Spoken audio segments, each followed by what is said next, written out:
So I'll be here in the USS Post Show talking about how I have no rhythm, but don't worry about it. We're doing the series finale, the season finale of Star Trek Prodigy. Some of that animated stuff. Get some love. It's a moral star, parts 1 and 2 after the jump. This episode of Commander's Log is brought to you by Geek Renaissance. Need that special gift for the nerd in your life? Love supporting small business? Look no further than Geek Renaissance. The artist Sephra makes all items by hand and will boldly go to the final frontier for your unique gift. Head over to geekrenaissance.company.site and use the code FLOBITO, that's FLOBITO, to get 10% off your order. Don't forget to follow, like, and share Geek Renaissance on Facebook, Instagram, and Twitter.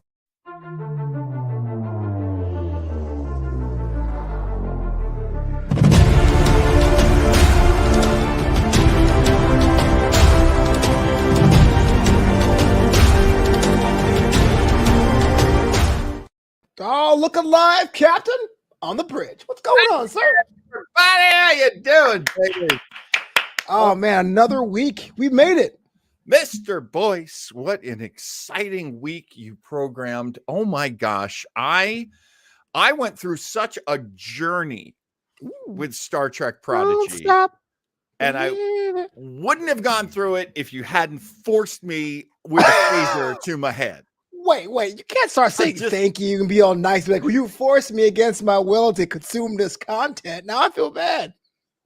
No, it was really, honestly, I think you're going to get one of the best reviews of this show that anyone has ever given. Oh, this I have to see. But I give a shout out to everyone in the chat right now. Kirsten Marie, what's going on? We're broadcasting live. What's up, beautiful? Yeah. You know, I always wonder, do you like watch on a desktop, a laptop, a tablet? Do you have multiple shows going? Me and JLJ were talking about this. You seem to be everywhere, girl. Props to you. More mail lady. We're broadcasting live on Facebook, LinkedIn, YouTube, Twitter, and Twitch. Now, LinkedIn, man. I have no idea. So awesome. They haven't stopped us yet. They haven't stopped us yet. You're so awesome. I love it. So Star Trek Prodigy drops, and I saw I think it was a New York Comic Con intro. The hype video, the package, it had Will Wheaton there. I was all about it. And then when it was released, no one really tends to talk about it. I don't really feel like people hate it or they love it. Most folks I've come across are kind of like, I saw the first episode. It was what was your original impression of Star Trek Prodigy? I can actually kind of go step by step because I did watch a bunch of these episodes, not all of them, and actually there's a story to that as well. But tell me. Well, I knew at some point I wasn't going to be able to watch every single episode. At that point, I had seen 1 and 2 and maybe 3. Maybe I'd gotten up to 3 at that point. And then I was like, oh, it's a long way to 9 and 10 now. And those are the specific episodes we're talking about. So I wanted to make sure that I had something going with the series, that I had some sense of the series.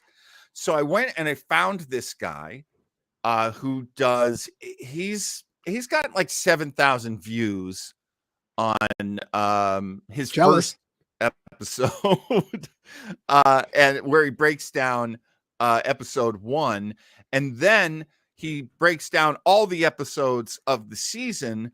But by the time we get to episode 9, which is Moral Star Part 1, he's only getting 3,800 views, almost 4,000. Wow. But he's down by about 3,000 views just on his viewing of it. And I got to give this guy credit. I think his name's Evan. But it's Sci-Fanatics on YouTube. And what an even-handed, fair reviewer he is. So yeah. The episodes I knew I wasn't going to be able to get through. I watched his breakdowns right up until episode 9 and episode 10, which I watched myself. And I have to say, his approach really changed my appreciation for the show, because his approach is this, Flobo. Go on, tell me. He looks at Prodigy as a lesson by lesson guide to kids or anyone, I guess, who is brand new to Star Trek. And so in this episode, we learn about the transporter. And in this episode, we learn about first contact. And Right. in this episode, we learn about engines. And it's kind of fascinating to look at it in a sort of lesson by lesson approach. And he's got young kids who watch it with him. So he's observing his kids and how they're taking in Star Trek, because he hadn't really, made them watch a lot of the grown-up versions that he enjoys at this point. Yeah. So I really dug that. I thought that was a good way to go. Let me jump in here real quick. Shout out to the chat right here. Kirsten Marie says she's on her tablet right now. Thank you so much. And well, do I say the all-star from Picard and Trek Tonight at JoeTownsend.com? Joe Townsend says, unlike Lower Decks, Prodigy seems to be more aimed at kids, especially given the Nickelodeon co-branding. If so, it's a quantum leap. Wait a minute. No, the franchise I'm talking about. It's a quantum leap in changing programming, the animated series. Now, here's what I feel about Prodigy. The first two episodes I saw when the episodes dropped, to me felt different. I hate using the phrase didn't feel like real Star Trek because I get triggered when I hear that, because my favorite Star Trek show, Discovery, gets it all the time. But they really feel like it was a different formula altogether. But much to your point, John, and I have not seen Sci-Fanatics work, but I kind of feel they found a different way to explain things that were kind of table stakes in Star Trek. Things that I had to figure out as an adult. Like, why do I care about dilithium, for example? There's something they say, oh, these are star drives, these are warp droids, and this is why it's important. So to me, it's a roundabout different way. Well, you'll notice you're going to have some kids going up with, that's my Star Trek. And the example I use for that is, when I was a kid, there was a pup named Scooby-Doo, and that is Scooby-Doo to me. Everything else, 13 Ghosts and all, are all fake. Damn. True story. But I totally get what you're saying. I completely get what you're saying. There are times when in my brain, even though I'm an old man, there are times where I think of the next generation as being the most Star Trek of all the Star Treks. Yeah. I know I'm not the only fan who feels that way. And clearly that's not true. The original series and the animated series and the movies came before that. Yeah. However, this is the one. Yeah, there's one. There's always one. And I'm a big one for this. There's a Star Trek for everybody. If there isn't yet, there will be. Oh, yeah. Yeah. Joe Townsend adds, don't get me started on Scrappy Doo. You hate puppy power. Details at 11. Just a little bit of a background here just for the technical aspect of it. I think it's the first time or second time this show is covering Prodigy, but it takes place on the USS Protostar in the year 2383, which is Voyager's 2371 to 2378. So 2 years after the event of Voyager, and Lower Decks takes place at 2380. So this is 3 years after the first season of Lower Decks, 2 years after the end of Voyager. So very tight in the continuity here. This episode had 9 writers, which I didn't write down all of them, but geez, 9. But here's my question for you, Captain. We talked about this for Lower Decks. Thoughts about the intro theme, the visuals, on board, not on board, too much, not enough? Did it feel Star Trek to you? Okay. I have to run. He's wearing stuff. And see if there's any. Okay, I have to say this. And I'm so glad you asked, because it was one of those things that was in my head, but I'm not sure I was going to remember to say it. I'm a journalist. I think this might be my favorite intro of any Star Trek show. What?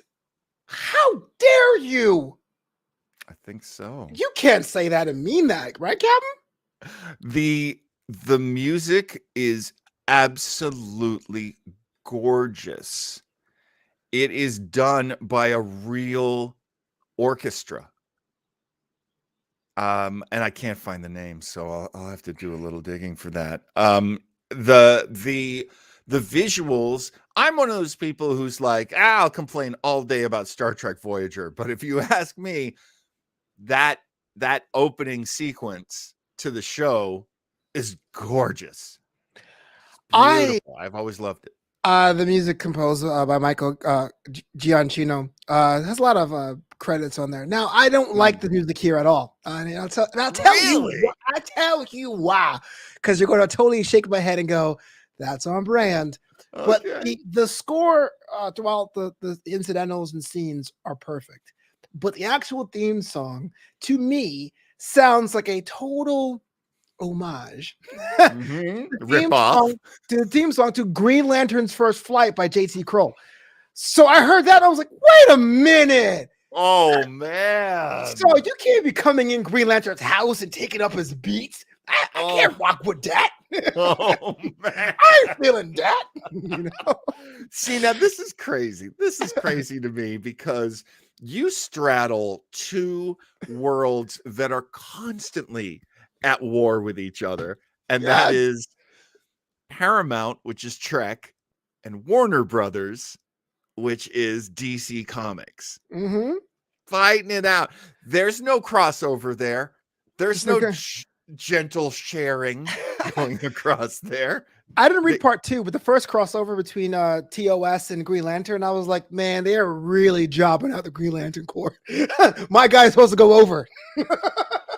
I mean, it's always been so funny to me that the Green Lantern Corps would be second best to anyone. Right. You basically have Green Lantern is in so many ways Superman. He can do almost everything Superman can do, and there's a core.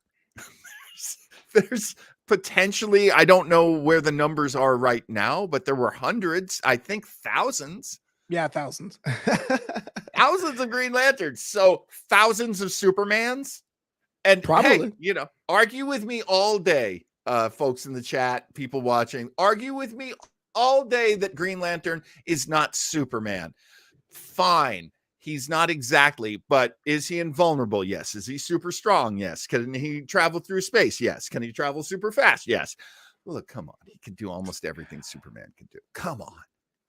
I would argue that there's some aspects that are stronger because willpower does more when you set your mind to it. But we'll have that conversation here because I will totally argue. Because I feel weird. I have to defend Superman because people hate him. At the same time, it's like we all know Green Lantern Corps is better. Totally. 12 minutes in, we're rambling. I mean, that's right on brand. Speaking of brands, that's right on brand for us. I was telling Flobo earlier about what a fantastic brand he's built in all of his shows and all of his work. And yeah, and he's doing the Pasha. Oh, Pasha. But I do like to encourage our Mr. Boyce. He's a real artist, and I don't think he remembers it all the time. Me screaming about Green Lantern, and I'm single. Can you believe that? Okay, so let me ask you this question. This Yeah, this please is do. awkward. Does Prodigy succeed as a series for children? Is it something that kids you would think would be into, or does it reek of try hard? Now, just to say, on one side you have a unique take on some of the characters, some legacy characters in there, but on the other side you have an animation style that borrows very heavily from Star Wars Clone Wars. It's on Nickelodeon with other properties on that channel. Where do you land on that? That is wow, what an excellent question. I think when we're dealing with this show, there are moments. I'm a man who has not had children. I have not raised children. Just how it worked out. Did I want to? Yeah, several times in my life I did want to have kids, but there are also loads of time in my life where I went, thank God I'm not putting any kids through what the crap I'm going through right now. So Yeah. I've got to say, I think, okay, so the makers of this show are the guys from Ninjago. Yeah, the Lego series. Yeah, very popular, hugely popular. Also, the Troll Hunters series. This is Kevin and Dan Hageman. Mm-hmm. Not sure how to pronounce that. They know what they're doing. They come from children's programming. They know exactly what they're doing. They're working for Nickelodeon. Not going to be a lot of bad moves here. Yeah. They know what they're doing. However, the main character is this kid Doll, Mm-hmm. Dahl is the ultimate outsider. He doesn't remember his parents. He doesn't remember his race. He doesn't know what planet or even what system he's from. He represents all of the unwanted. Yeah. Who are, that's a really nice word for the slaves. Pretty much. They're slaves. Yep. It's kind of interesting that people are so mad right now that children are learning about slavery, and in these people's minds, children are learning to hate who they are because they're white, and Right. white people did slavery, so that's terrible. Right. Look, history's history, and terrible is terrible. Right. You know, I appreciate them not using the word slaves over and over again. I appreciate them showing slavery, True. showing how cruel it is, how absolutely horribly cruel it is to treat people like this, and of many, many races and species. It also has a powerful ending in I won't give it away quite yet, but Give it away, y'all. well, in episode 10, our crew, I might even get emotional about this because I loved it so much. I actually did cry watching these 2 episodes. You're welcome. What they managed to do, one of the many things that the crew of the Protostar, our Prodigy crew, manages to do, is to provide the universal translator to all of these slaves. Mm-hmm. And it is such a huge moment for all of these different species to finally be able to communicate. Yeah. Not only that, but they band together because of it, because they can. It really is the secret of how this ultimate big bad guy is beaten, is the unity of people who were called the unwanted and who were enslaved. The fact that they can get together and put that people power together. I'm just using the word people. Not everybody here is people. Right. All of these beings are able to unite. It just hit me in my heart so hard that was never the goal. They were never saying, like, if we do this, then everything will be. No, it accidentally happened. Yeah. And that's the power of unity, the power of people coming together. Yeah. It does matter. I mean, not to make light of what you're saying, but I used to work at a very bad overnight job at a big box retailer, and everyone spoke one language, and I spoke English. And so it was really hard to be in the suck with a crew without being able to communicate with your crew. I mean, morale is based on the team you're with. You can't even express yourself. When we had someone that was, who knew both languages, who was bilingual, it really changed the game for all of us. It was like, oh, okay, he's going to the bathroom or he wants a snack. Oh, he's not just being weird. So I can see that on a very small scale. Granted, it wasn't slavery. I mean, it was very small scale, but I see the importance of finding a tribe. I just remember, you hear it in music all the time, but I remember it being in music and on TV in the late 60s and the early 70s when I was a child. And the phrase "power to the people," it seems so quaint now.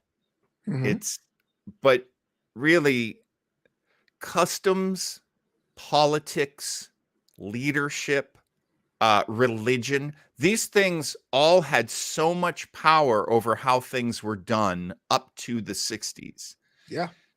And the moment, and maybe the other old heads out there can back me up on this, the moment that we started looking at what happens to the least of us, and okay, I am a preacher's kid. I was raised in the Christian church, and I always like to say the good part of Christianity. Right. The loving part, the part that sustains and unites. And power to the people was very much a message like that. It basically said, we're going to try to make things better for everybody. Now, granted, There were people then and there are people now who goes, well, that's socialism. Glurgity, gurgity, I'm going to get my gun. Glurgity, You varmints. Yeah. Like, there are people who oppose it now. But if there's one thing I've seen in my almost 60 years on this planet, it's that progress always wins. Progress always moves forward. You can slow it down. But you can't destroy it. It is inevitable. And as a guy who's in his 60s, I've had lots and lots of times for me to go, well, my beliefs are constantly being questioned. Maybe I should question them. Hey, what's going on with that belief? Oh, it's a terrible belief. All right. I leave that belief behind. I get a new one that works for me. I question everything. And it's always helped me to move forward. Kids just do that. That's natural for kids. Kids go, that person's different. Why are they different? I'm interested. Right. Is their difference a huge difference? No, they're still like me. And so kids can be so accepting and so uniting that I love where the series ended so far. Okay. Much more than I like how it began. I did not like how it began because personally, I think this main character of Doll is one of the worst main characters I've ever seen in any show ever. ¿Por qué, hermano? Well, okay. He is proudly stupid. Okay, that's true. But so is that Toretto kid from Fast and Furious Spy Racers, the lovable loser leader. Oh, is there another one with a noble loser leader? Yeah, I forget his first name, but he plays like Vin Diesel's character's like cousin or something like that. And he's the main character, and everyone else is smarter around him. Yeah. So how is he the leader, though? I mean, I just don't because he's like very almost like the Futurama show Zap Brannigan. Like he's the guy brave enough to go, guys, we should do it. You're like, but we haven't thought anything out. Well, we're doing it anyway. You know what I mean? That fallacy. And that works. That totally works. I mean, it's funny because we've talked about this many times, how Star Trek is so slanted towards humans. Mm-hmm. Like Tony Toretto, by the way. Tony was the character. Tony Toretto. Tony Toretto. In the case of most Star Trek, they admire that humans are crude. Oh, they don't admire that. They admit that humans are crude and that they're kind of backwards next to these so many other races in space. However, they have the capacity to evolve. Oh yeah, we better themselves. They constantly question what they do wrong, and you know, I kind of love that. I kind of love that. By the way, that happens in the DC universe too. I know, but I feel like humans are always so messed up that if I went to like an intergalactic comedy club, everyone would have human jokes. You know, humans make their eggs salad like this. You know what I mean? Like, yeah, they got us. Yeah, we're terrible. Humans are dancing like this. What are they thinking? They don't get their tentacles out there and just wave them around. That's fun. Exactly. That's my next girlfriend's gonna be Tholian. Okay. Okay, well, obviously, the next thing you and I have to do is we have to do an intergalactic comedy club. We get booed in so many different languages. Our universal translator just breaks. It's got to be one of those, like, it's human night at the Laugh Universe. Humans. Where my humans at? Yeah, right. Oh, man. Y'all are dressed like some Klingons here tonight. Okay, let's talk about the other characters. Is anyone really stuck out for you? I think what stuck out for me was I had to go look this up, that we had Zero, which was actually a Medusan, which was something that was explained in main Star Trek canon. So I was like, oh, wow, it's kind of cool. There's still tendrils out there. Absolutely. That's like a 50-year-old reference right there. And like, I have to admit, I haven't seen the Medusan episode. We should have done that on Starbase 80. What's wrong with me? I haven't seen that. We plenty of time to go back. I haven't seen a Medusan in so long. I kind of felt good about that because here we are, you know, here I am watching the show just like a kid who the show is made for. What am I learning? What are they learning? Even though I kind of know what's going on. And in episode 10, oh my gosh, oh my gosh, Zero finally comes to the end of his beginning story, of his origin, and it is amazing. It's a they. It's They a don't have they. a body, so they're non-corporeal. I had to look this up. I was like, what gender is a Medusan? They have no gender because they're not a body. There's no parts. Pronouns are always important. I respect every pronoun correction I'm ever given. They, them. Right. And I do have to say this too, because you bring up an excellent point about the cast. This is some of the best voice acting work I've heard in a long time. Wow. High praise. It really is, because there are a lot of shows, a lot of voice directors nowadays are very particular and very, put their thumbprint on it. Yeah. And you're getting, oh my God, the bad guys. Now, Jimmy Simpson. You've seen stuff with Jimmy Simpson in it before. Have I then? I'm looking it up now. Yeah, go look up Jimmy Simpson. This is live entertainment right now. Did you see there was a show about the killing of Biggie Smalls? Oh yeah. Notorious, right? Yes, exactly. And he's one of the detectives. Okay. That's working on the case. One of the first guys to work on the case. But he was also in, gosh, what was it called? There was an episode of Black Mirror. Yeah, where there's a Star Trek kind of show. I'm looking at all these credits. I guess he's typecast as a cop usually. I'm looking at NYPD Blue, and I mean, he's very young looking. He's on Westworld. He's a very big part of Westworld. He recurs young looking. I love it. Yeah. Well, you're young looking to me. You are young looking though. But Jimmy Simpson, USS Callister was the Black Mirror episode. I know he's from House of Cards. I still recognize him from. Oh, House of Cards. Yeah. Very funny. He had a recurring role on Psych. Absolutely hilarious. And really capable with drama as well. He is playing the evil robot. He is playing Dreadnought. D. Bradley Baker, I think. Oh, he's everywhere. He's Batman. Wasn't he Batman? Yeah, he plays a million different things. He's playing Murph, the blue shapeshifter. Cast. Just for a reference, though, the episode, just for those Star Trek fans who are like, what's a Medusan? The original series, or Those Old Scientists, season 3, episode number 7, is there in truth no beauty, which is a tongue twister and a half. That's where that features the Medusans, if you're just curious about that. Absolutely. You've got I'll just keep it nice and general. You've got a really tremendous cast, and the personality and the voice holding it together is Kate Mulgrew. Yeah, Janeway, who we know as Captain Janeway. She is one of the best actors, one of the best American actors of our time. So let me ask you this: is it a very conscious issue or conscious way to have Janeway be the voice of reason of all the captains out there? Why do you think Voyager got the nod? Where's Scott Bakula? No, I kind of love what they've done in that they've created a storyline that is surfacing like a shark fin in Prodigy that tells us some things about Voyager. Go on.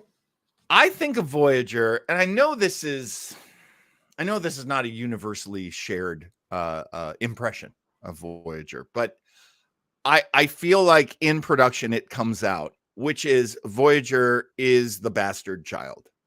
More than Enterprise. I think more than Enterprise. Okay.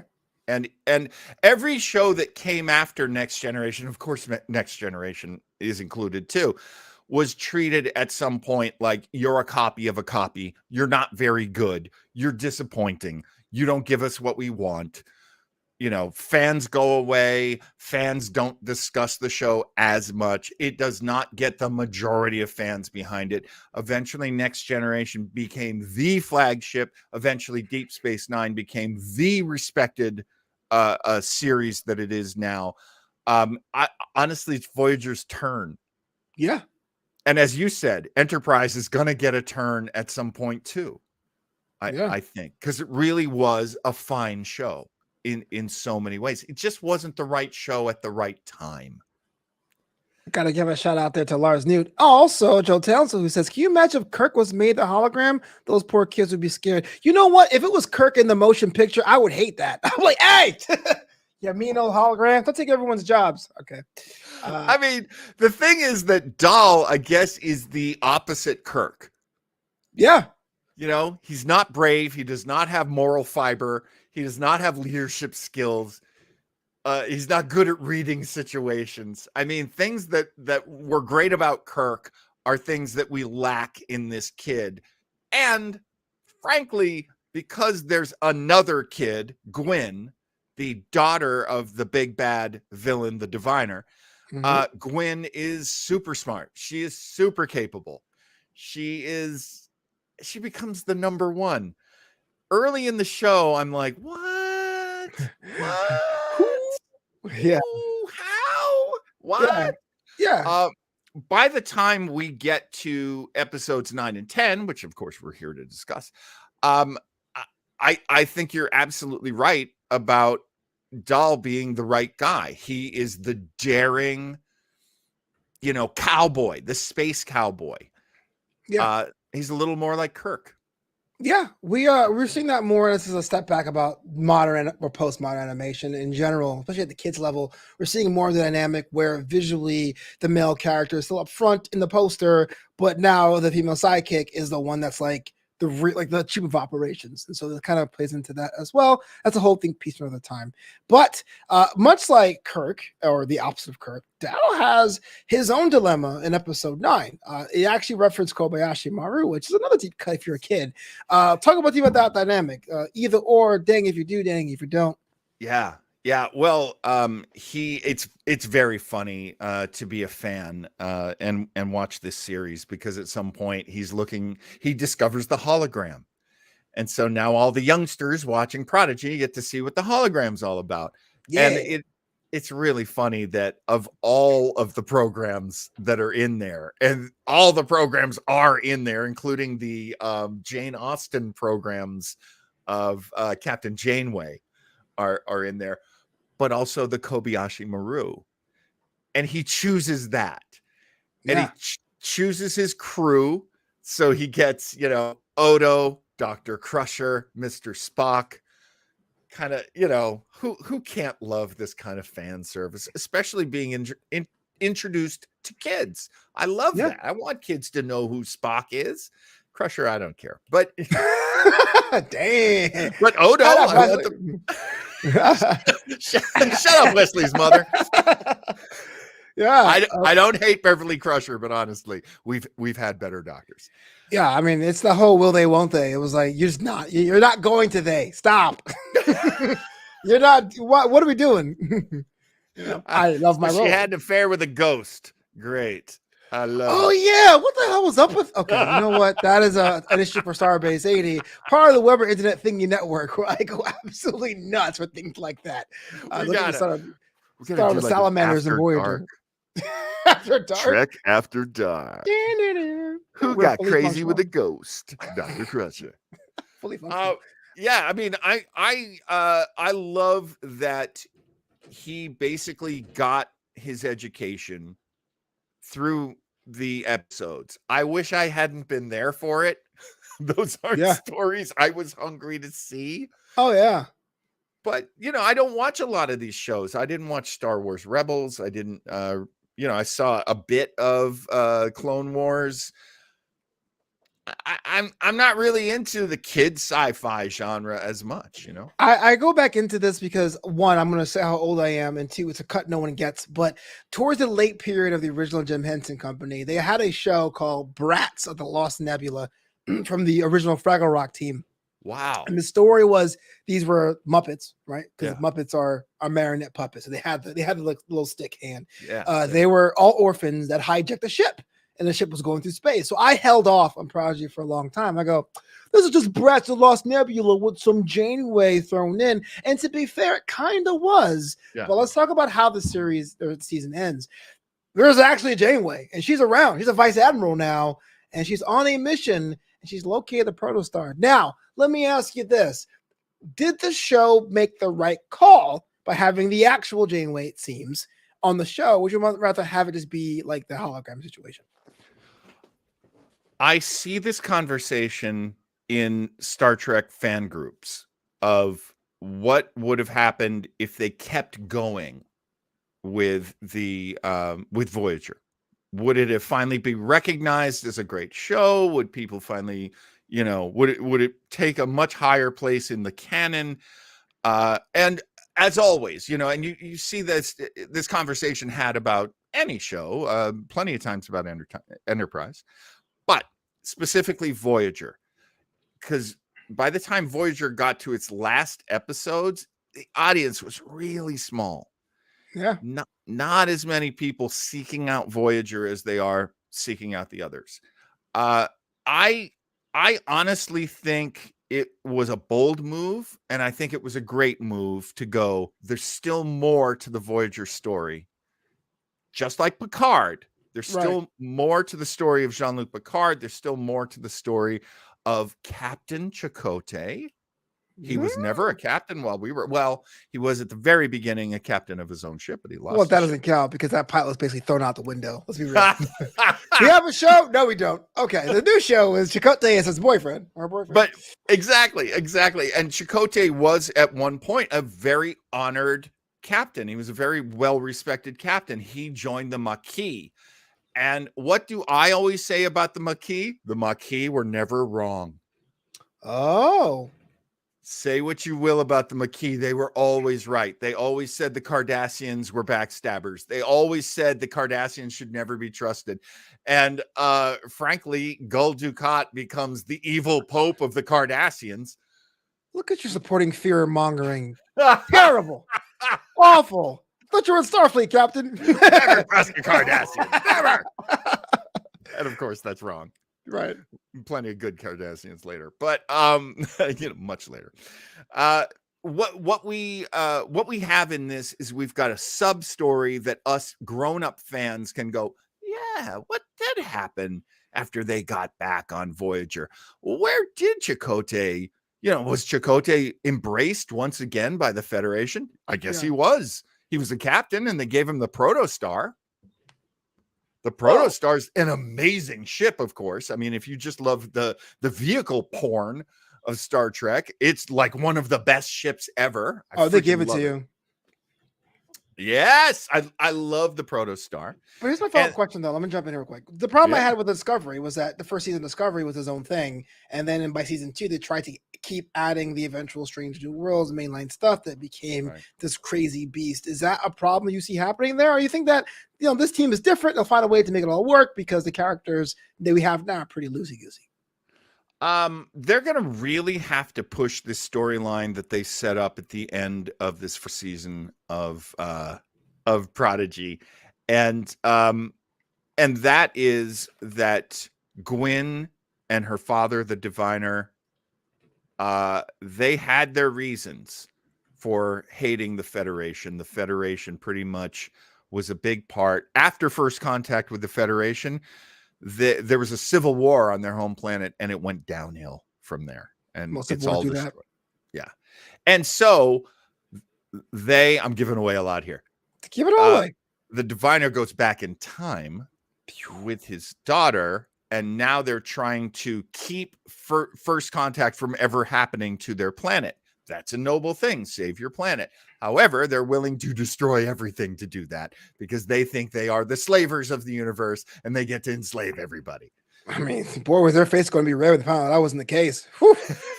Whew. My mistake. But you've got this thing that's planted in Gwyn's mind, and she can't even access it now. It's kind of gone, which is they must not go to the Federation. They must not return the Protostar to the Federation because the Protostar contains things that will destroy the Federation. Sure. Well, I mean, I don't want to give everything away about that dilemma. I think it was pretty solid. Well, I did that. No, it's fine. It's totally fine because as long as you do it, we can still keep. No, I'm just kidding. Question, and it's a question that it kind of gets to be in this show pretty quickly. but is Starfleet a force for good? Because it seems Oh. to me, whenever there's problems, Starfleet's always involved. People don't really like Starfleet. What's good? That's one of my favorite storylines that comes up in modern Trek is what are the failures of Starfleet? Because come on, there have to be some. Yes, it's a good-hearted organization, but you don't fix things with a sledgehammer. Mm-hmm. And so when you've got such a big, powerful organization that can offer so much to people to join it, how much do they lose in the process in their own cultures? How much do they, go from being the number one planet in their system, like the Diviners planet, and that now they're nothing. Now they go down to the bottom because now that they're a member of the Federation or that they've, done dealings with the Federation, they go on the wrong path for them. It's not right for everybody. Yeah. Yeah, that's a really good question because in the original series, they don't ask that. They just say, look, manifest destiny is a great thing. Bing. Yeah. The white man's burden is a good thing. Bing. Okay. And hey, we're super nice to black people, except when we're not. Yeah, exactly. That whole episode, Tashiara, let's be real. Wasn't racist, but come on, let's be honest. They weren't the good guys in that episode. Exactly. That's matter of honor. Matter of honor. For That's the one. Anyone who's asked a code of honor. I'm sorry, code of honor. Yeah, I mean, look, this whole idea of extending the imperialistic spreading of Western culture, it's not right for everybody. You got to admit that. Even if you personally benefit from it, you got to admit not everybody benefits from it. And that's a good story to tell because it keeps us from making mistakes in the future. As we're right down here, because we got ourselves a Picarder episode over at the Weber Internet thingy happening in about 20 minutes time. One more question for you there, Captain. You ready? You ready for the hot? Ready for the heat? I'm ready. All right. So we talked about Prodigy's first season. We talked about Janeway, Chakotay. We talked about the music and all the decisions and the references and the old races. True or false?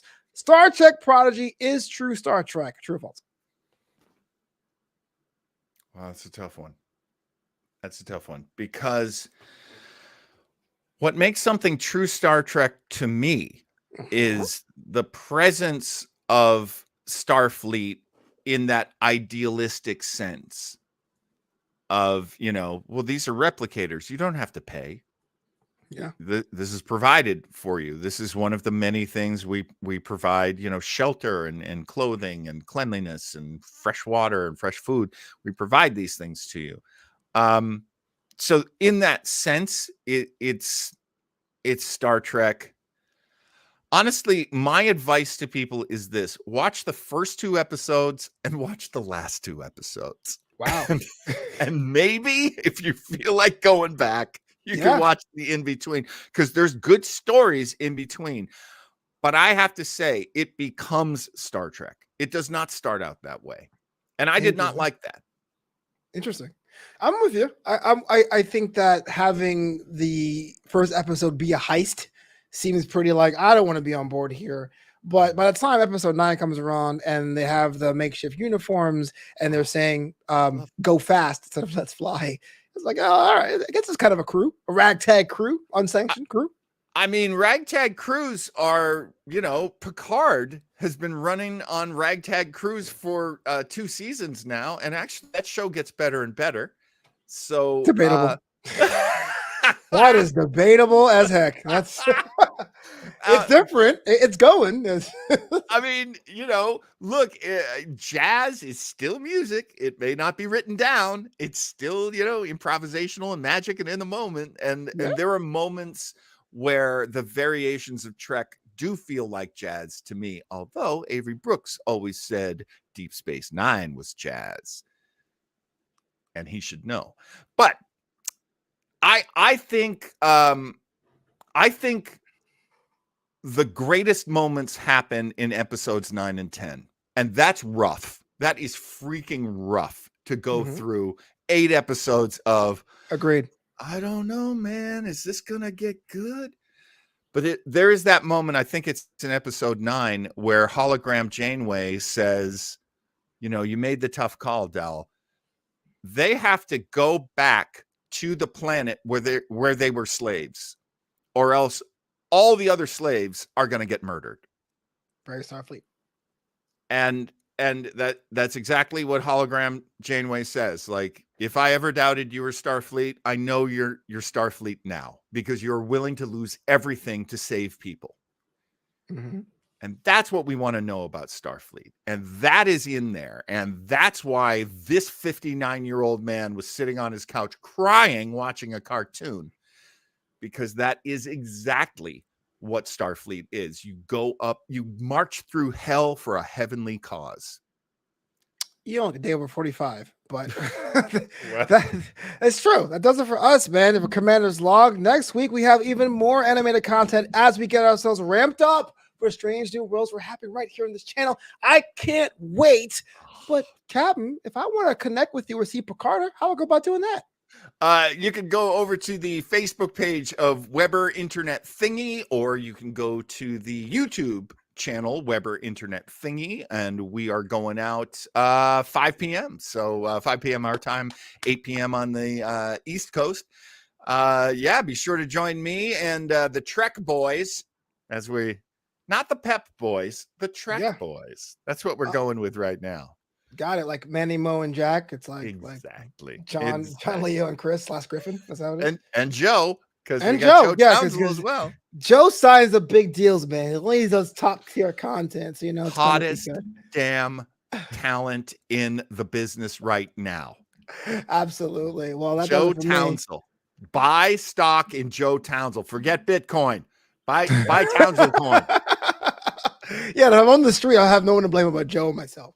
That does it for me. I'll be back next week with another edition of Commander's Log. But until always, Cam, say the words. Live long and prosper, my babies.